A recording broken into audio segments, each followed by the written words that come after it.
नमस्कार, मैं श्रेया शर्मा और आप देख रहे हैं day to day news Bharat. हम आपसे वादा करते हैं कि पूरी निष्पक्षता के साथ पत्रकारिता करेंगे और हमारा कोई भी पत्रकार फील्ड में किसी से किसी भी प्रकार का उपहार या विज्ञापन स्वीकार नहीं करेगा, ना ही किसी को ब्लैकमेल करेगा। हम दबे कुचले लोगों की आवाज बनते आए हैं और आगे भी बनेंगे।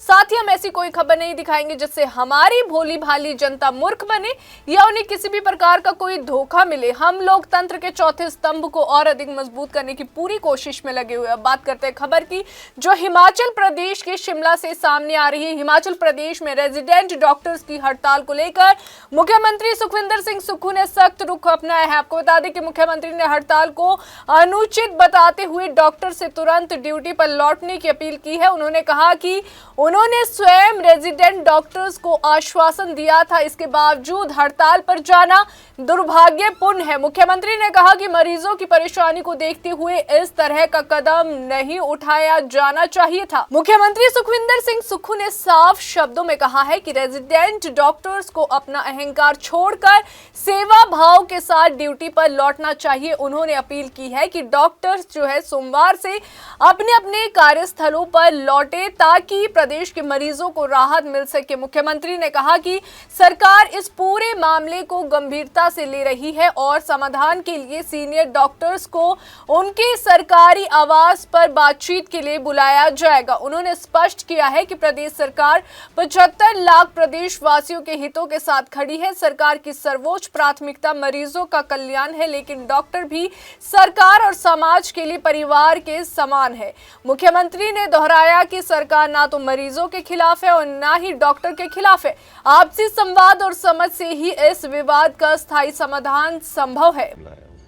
दूसरा सर, आईजीएमसी वाला मामला जो काफ़ी दूर पकड़ रहा है, अब इसमें विपक्ष भी लगातार बयानबाजी यहाँ पे कर रहा है कि सरकार को चाहिए कि इस मुद्दे को यहाँ पर खत्म करें। हालांकि आपने पहले ही निर्देश दिए थे, तो उसके बाद डॉक्टर स्ट्राइक में गए। देखिए, सरकारी हॉस्पिटल्स में, मेडिकल कॉलेज में, सीएससीज में कौन आदमी जाता है?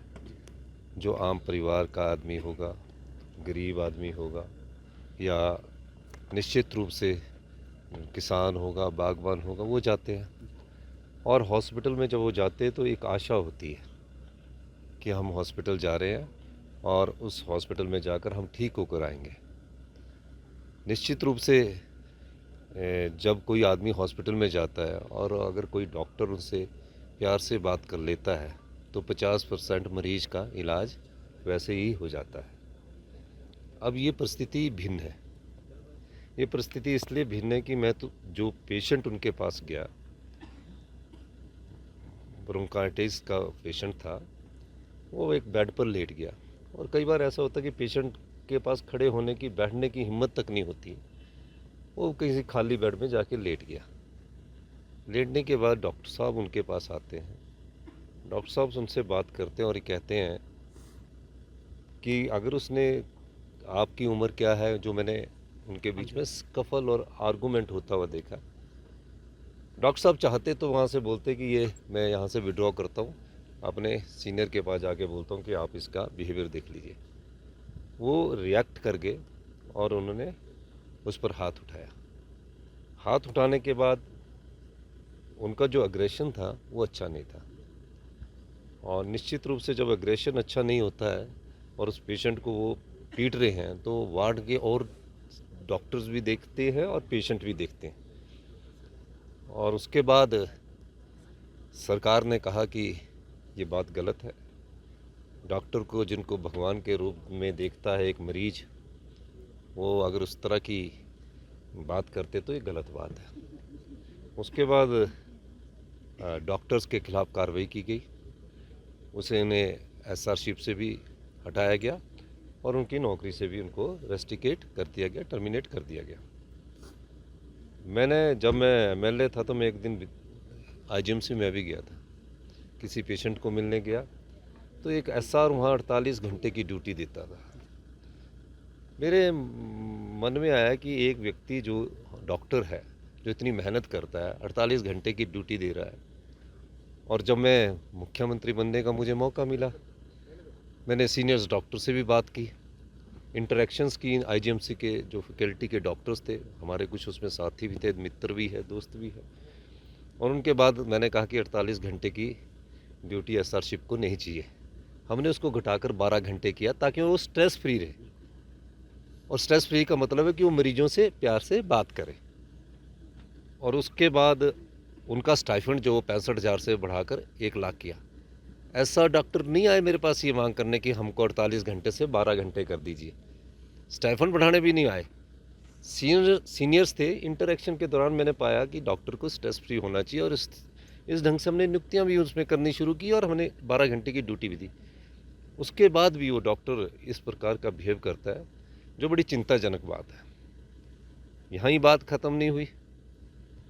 फिर मैंने कुछ डॉक्टर एसोसिएशन से मुझसे टाइम मांगा और कहा कि मैंने उनको कहा कि मैं अभी जा रहा हूँ, 27 तारीख को मैं आपको मिलूँगा। 27 तारीख के शाम को मैं 5 बजे आपको समय दूंगा या 28 तारीख को दूंगा। नहीं, हमें तो अभी मिलना है। फिर मैंने उन्हें संदेश दिया कि मैं अभी नहीं मिल सकता। फिर मेरे कुछ आईजीएमसी के जो सीनियर्स डॉक्टर, उन्होंने मुझसे अनुरोध किया कि आप इनसे एक बार मिल लो। वो मेरे पास आए। सर, मैंने उनको बोला कि जो क्लिपिंग आपने दी है और जो आपने लिख के दिया, मैं उसको री इंक्वायर करवाऊँगा। जब मैंने उनको री इंक्वायर की बात कह दी, तो उसके बाद स्ट्राइक पर जाने का क्या औचित्य था? उसके बाद स्ट्राइक का जाने का औचित्य नहीं था। अब मुख्यमंत्री जी आपसे कह रहे हैं, मैं चाहता तो मैं बोलता कि आप हेल्थ मिनिस्टर से जाके मिलिए, मैं चाहता तो सेक्रेटरी हेल्थ से भी जाके मिलिए। मैंने क्यों कहा? मैंने बोला ये डॉक्टर भी मेरे परिवार के सदस्य हैं, मैं इनसे मिल लेता हूँ, उनको समझाता हूँ।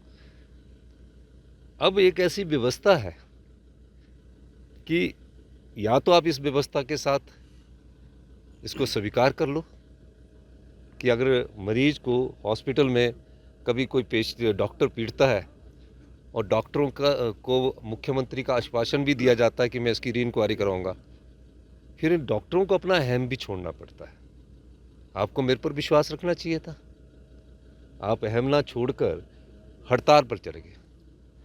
और हड़ताल पर जाने का औचित्य क्या है?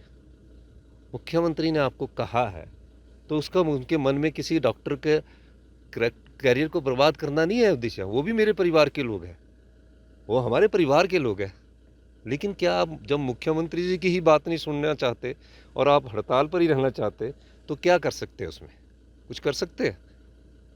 और पूरे प्रदेश में मैं उन डॉक्टरों का धन्यवाद करना चाहता हूं कि टांडा के एक डॉक्टर एसोसिएशन, उन्होंने बहुत अच्छा कहा कि हमारे डॉक्टर ने गलती की है। अब अगर गलती ये बार बार हॉस्पिटल्स में होती रही तो मरीज़ तो बेचारा कोई आएगा नहीं। पैसे वाले मरीज़ तो बड़े बड़े हॉस्पिटलों में चले जाते हैं, जिनके पास पैसा होता है वो तो बड़े हॉस्पिटलों में चलते हैं। आम आदमी आता ना, तो थोड़ा डॉक्टरों को समझना चाहिए। और निश्चित रूप से उन्हें अपना अहम यंग है, पढ़ रहे हैं, उनको उसको त्यागना पड़ेगा। और मैं एक कह देना चाहता हूँ, हमारे लिए डॉक्टर हमारे परिवार के सदस्य हैं, और जो मरीज़ है वो भी हमारे परिवार के सदस्य है। अगर वो चाहते हैं कि आगे कुछ बातचीत हो, तो कल वो सारे डॉक्टरों से मेरा अनुरोध रहेगा। मैं आपका परिवार के मुख्य होने के नाते ये बोलना चाहता हूँ कि आप कल से अपनी स्ट्राइक कॉल ऑफ करें और ज्वाइन करें। और मैं ये भी कहना चाहता हूँ कि मैं आईजीएमसी के सीनियर्स डॉक्टर्स को बुलाऊंगा, उनसे चर्चा करूंगा, और जिस इंक्वायरी पर उनको सस्पेंशन हुआ, 2 प्रकार से उनका, एक एसआरशिप से उनका निकाला गया और एक उनको नौकरी से निकाला गया। सरकार की कई प्रकार से रिव्यू होती है, इसमें कोई ऐसा नहीं होता। एक बार महसूस करता है, डॉक्टर भी महसूस करता है, सज़ा मिलती है, दुख होता है, उसके बाद आगे बढ़ा जाता है। ये नहीं है कि किसी चीज़ में रिजिड ही रहना होता है। तो इस दृष्टिकोण से उन्हें पहले स्ट्राइक कॉल ऑफ करें। और मैं और डॉक्टरों से भी कहना चाहता हूँ कि आप अपने ध्यान दीजिए, आपकी प्रोटेक्शन का दायित्व भी मेरा है। जो लोग उन्हें थ्रेट करते हैं, डॉक्टर्स को, जो लोग उन्हें डराते हैं, उनको सुरक्षा देना मेरा दायित्व बनता है। वो भी मेरे परिवार के सदस्य हैं। तो इसलिए मेरा ये अनुरोध रहेगा कि आप घबराइए मत। डॉक्टरों के साथ सरकार किसी एक व्यक्ति के साथ नहीं होती है। सरकार हिमाचल प्रदेश की 75 लाख जनता के साथ है। पर जब गलत होता है तो सरकार का ये दायित्व बनता है कि गलत को गलत नहीं कहना चाहिए। आज वो गलती के लिए स्ट्राइक कर रहे हैं। वो पेशेंट उस डॉक्टर का भाई होता तो क्या डॉक्टर स्ट्राइक करते? कोई ना कोई, हम सब लोग एक दूसरे से जुड़े हुए, छोटा सा प्रदेश है। अहम छोड़िए, कल से आप अपने हॉस्पिटल में जाइए और उसके बाद मैं सीनियर जो डॉक्टर्स हैं, आपके प्रोफेसर्स हैं, उनसे मैं बातचीत करूँगा और किस प्रकार समाधान किया जाता है वो समाधान निकालने की हम कोशिश करेंगे। ठीक है सर। दूसरा, तो सुना आपने सीएम सुक्खू ने क्या कहा। सरकार की प्राथमिकता मरीजों का हित है, डॉक्टर हमारे परिवार का हिस्सा है। बातचीत से समाधान निकलेगा और हड़ताल से नहीं। शिमला से अनीश चौहान की रिपोर्ट। अभी के लिए फिलहाल इतना ही। देश और दुनिया की ताजा खबरें जानने के लिए देखते रहिए day to day news Bharat और हमारे चैनल को लाइक, शेयर और सब्सक्राइब करना ना भूलें।